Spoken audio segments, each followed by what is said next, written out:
ڕێز و سڵاو بۆیەوە بینەران و گوێگرانی خۆشەویست لە هەرکوێگەن لەگەڵتاندان بۆ پێشکەشکردنی گەشتی هەواڵەکانی ئەمڕۆ ڕۆژی یەکشەممە سەرتەش سەردێڕی چەند هەواڵێکتان بۆ دەخەن.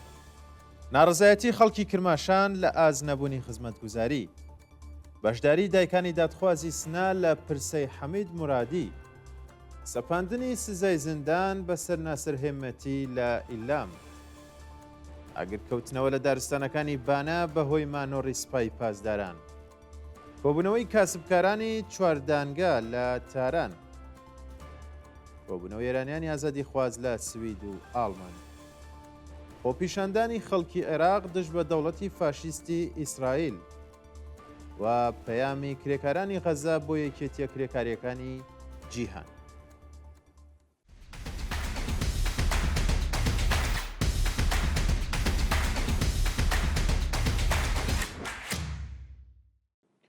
ناڕزایەتی خەڵکی کرماشان لە ئاز نەبوونی خزمەتگوزاری.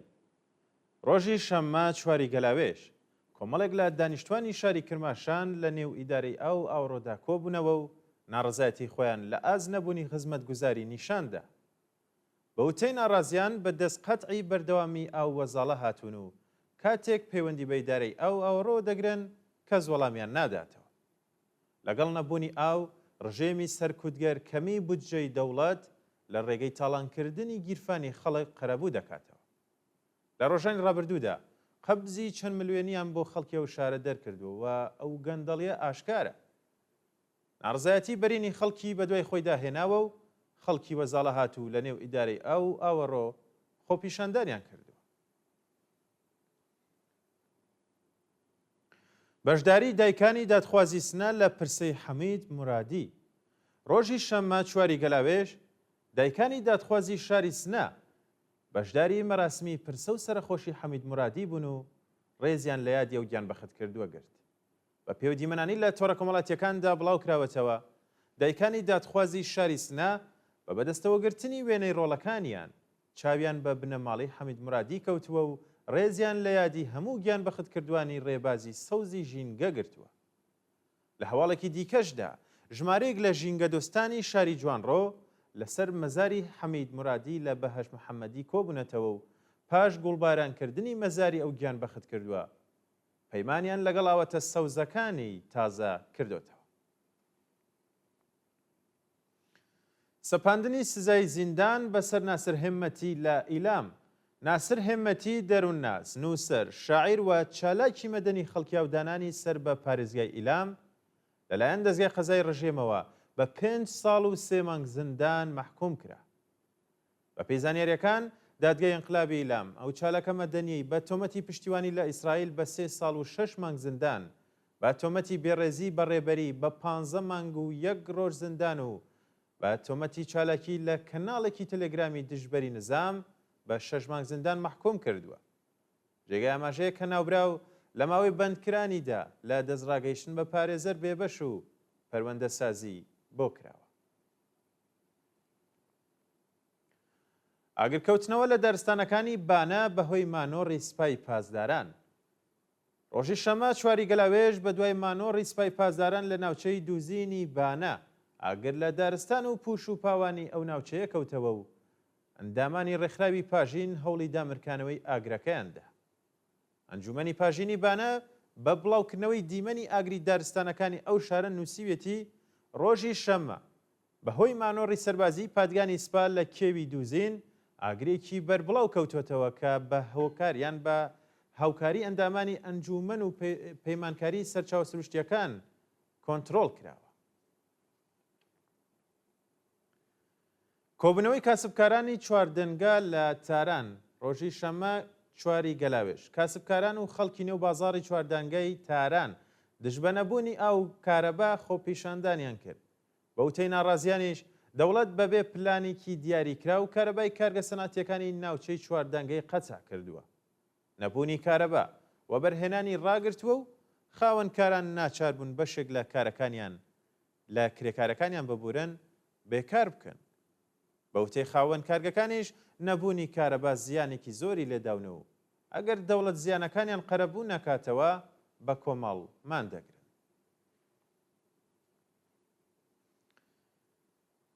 ناڕزایەتی خەڵکی سەبزەوار دژ بە نەبوونی خزمەتگوزاری. ڕۆژی شەممە چواری گەلاوێژ دانیشتوانی شارستانی سەبزەوار بۆ جارێکی دیکە دژ بە نەبوونی خزمەتگوزاری ڕژانە سەر شەقام و لەگەڵ هێزە سەرکوتگەرەکانی ڕژێم بە شەڕ هاتن.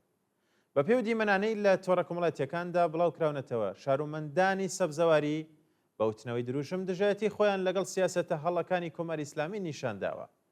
بەڵام لیباس شخصیەکانی ئیدارەی ئیتلاعات بە چەک و گازی فەرمێسکڕێژ هێرشیان کردوێتە سەر خەڵک و کۆبوونەوەکەیان تێکداوە. کۆبوونەوەی خاوەن کێڵگە پەلەوەریەکان لە مەشهەد. خاوەن کێڵگە پەلەوەریەکانی مەشهەد ڕۆژی شەممە چواری گەلاوێژ دژ بە گەندەڵی سیستماتیکی ئیتیحادیە مریشکداران و نەبوونی کارەبا کۆبوونەوە.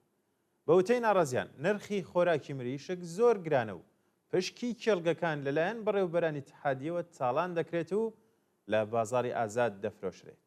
هەروەها نەبوونی کارەبا و ئاو زیانی زۆری لە کێڵگە پەلەوەریەکان داوە و ژمارەیەکی زۆر لە مریشکەکانیان مردار بوونەتەوە. ناڕزایەتی بەرهەمهێنەرانی گەنم لە ئەردەبیل. بەرهەمهێنەرانی گەنم لە پارێزگای ئەردەبیل ڕۆژی شەممە چواری گەلاوێژ دژ بە نەدانی پارەی گەنمەکانیان ناڕزایەتیان دەربڕی. بە وتەی جێگری سەرۆکی جیهادی کەشاوەرزی ئەردەبیل دەوڵەت سەرجەم 5500 ملیار تمەن گەنم و دانەوێڵەی لە جوتیارانی ئەو ئوستانە کڕیوە.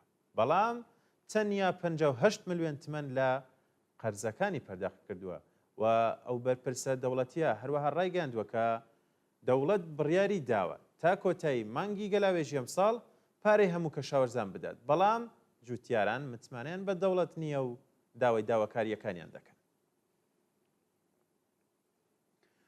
لە سێدارەدانی دوو بەندکراوی سیاسی لە زیندانی قزل حەسار بەیانی یەکشەمە پێنجی گەلاوێژ حکمی ئەعدامی مێهدی حەسەنی و بێهروز ئیحسانی ئیسلاملو دوو بەندکراوی سیاسی ڕاگیراو لە زیندانی قزل حەساری کەرەج جێبەجێکرا.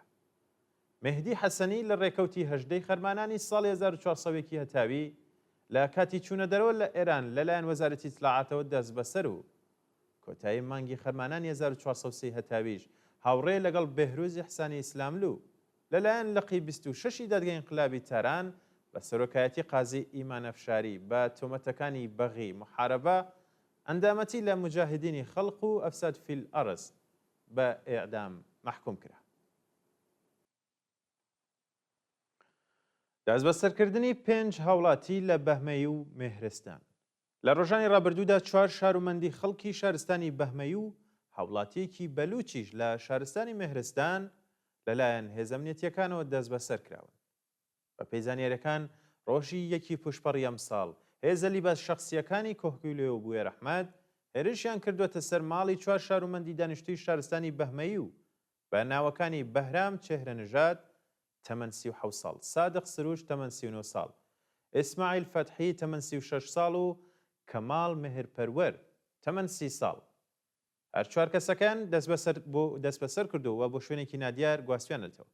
لە لایەکی دیکەشەوە ڕۆژی سێی پوشپەڕ شارومەندێکی بەلوچ بە ناوی داود ئەسکانی تەمەن 35 ساڵ لەلایەن ئیدارەی ئیتلاعاتەوە دەست بەسەر کراوە. سەرکوتی بەردەوامی بەندکراوانی سیاسی لەلایەن کۆماری ئیسلامیەوە. بە پێی راپۆرتی ڕێکخراوەکانی مافی مرۆڤ ئیحسان ڕەوازژیان بەندکراوی سیاسی ڕاگیراو لە زیندانی تارانی گەورە لە ناڕەزایەتی بە ئازاد نەکردنی بە شێوەی مەرجدار مانی لە خواردن گرتووە. هەروەها بەڕێوەبەرانی زیندانی ئیسفەهان لەگەڵ پێدانی مەرەخەسی بە پەرستووە فشاری نژاد دژایەتیان کردووە. بە پێزانیارەکان ئیحسان ڕەوازژیان دوو لە سەرسەی ماوەی بەندکرانی تێپەڕ کردووە و داوای کۆکردنەوەی سزاکان و ئازادی مەرجداری کردبوو. بەڵام لەلایەن ئیدارەی ئیتلاعاتەوە ڕێگری لێکراوە. شایانی باسەکە لە ڕۆژی سێی پوشپەڕەوە ئەو بەندکراوە سیاسیە لێوەکانی دووریوەتەوە و مانی لە خواردن گرتووە. لایەکی دیکەشەوە پەرستووە فشاری نژاد کە بە پێبەندی ئەلکترۆنیەوە ئازاد کراوە لە دەستڕاگەیشتن بە دەرمان بێبەشە و مەئمورانی ئیتلاعاتی سوپا ڕێگە نادەن سەردانی ناوەندە دەرمانیەکان بکات و لە ماڵەوەش زیندانی کراوە. کۆبوونەوەی ئێرانیانی ئازادی خواز لە سوید و ئەڵمان. ڕۆژی شەممە چواری گەلاوێژ ئێرانیانی ئازادی خواز لە گۆتنبێرگی سوید و فرانکفۆرتی ئەڵمان دژ بە سەرکوتگەریەکانی کۆماری ئیسلامی خۆپیشاندانیان کرد.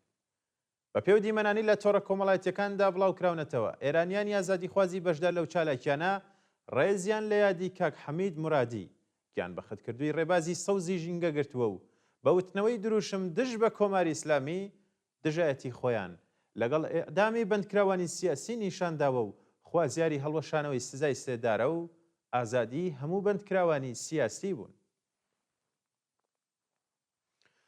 خۆپیشاندانی خەڵکی عێراق دژ بە دەوڵەتی فاشیستی ئیسرائیل. شەوەی شەممە چواری گەلاوێژ هەزاران شارومەندی عێراقی دژ بە ژینۆسایدی خەڵکی غەزە لەلایەن دەوڵەتی فاشیستی ئیسرائیل ڕژانە سەر شەقامەکانی بەغدا و خوازیاری شکاندنی گەماروی سەر غەزە و گەیاندنی یارمەتی مرۆیی بە دانیشتوانی ئەو باریکەیە بوون. بە پێڕاپۆرتی بێهداشت و دەرمانی غەزەش لە 24 کاتژمێری ڕابردوودا بەلانی کەم 39 فەڵەستینی لە هێرشەکانی ئیسرائیلدا گیانیان لەدەستداوە. هەروەها 90,000 ژن و منداڵ لەگەڵ برسێتی سەخت بەرەو ڕووبوونەتەوە و پێویستی خێران بە خۆراک و دەرمان هەیە. لەلایەکی دیکەوە دەوڵەتی کەنەدا پشتیوانی لە بڕیاری دەوڵەتی فەڕەنسا بۆ فەرمی ناساندنی دەوڵەتی فەڵەستین دووپات کردوێتەوە و ڕایگەاندووە کە لە کۆبنەوەی داهاتووی شۆرای مافی مرۆڤی نەتەوە یەکگرتووەکان لە مانگی سێپتەمبەردا دەوڵەتی فەڵەستین بە فەرمی دەناسێنێت.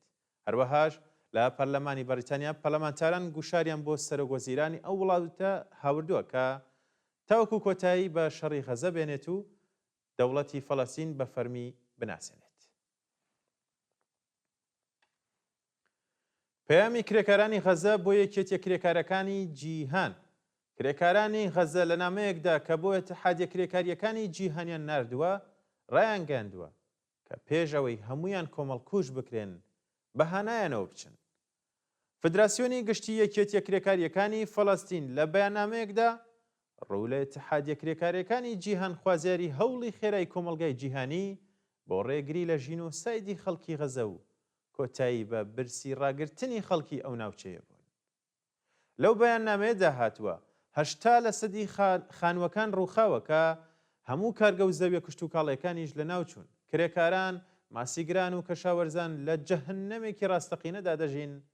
ئێستا کاتی یەکڕێزی هەموو یەکێتیە کرێکارەکانی جیهانە تاوەکو دەنگی ناڕزایەتی خۆیان لە ئازگەماروی سەردانیشتوانی غەزە بەرز بکەنەوە و گوشارەکانیان بۆ سەر کۆمەلگای جیهانی بە مەبەستی ڕاگررتنی فرۆشی چەک و چۆڵ بە ئیسرائیل شڕتر بکەنەوە. یەکێتیە کرێکارەکانی جیهان دەتوانن ئەو شیرکەتانەی پاڵپشتی لە دەوڵەتی ئیسرائیل دەکەن تەحریم بکەن و ڕێگەل لە هەناردەکردنی تەقەمەنی بۆ بەندەرەکانی ئیسرائیل بگرن. ئەوەی کە لە کەرتی غەزە ڕوودەدات شەڕ نییە، پرۆژەیەکە بۆ لەناوبردننی ژیان و کەرامەتی ئینسانیە، بەڵام خەڵکی ئەو باریکەیە هێشتا بەرگری لە خۆیان دەکەن و هیوایان بە داهاتوو بۆ بنیادنانەوەی ژیانێکی نوێ لە غەزە هەیە.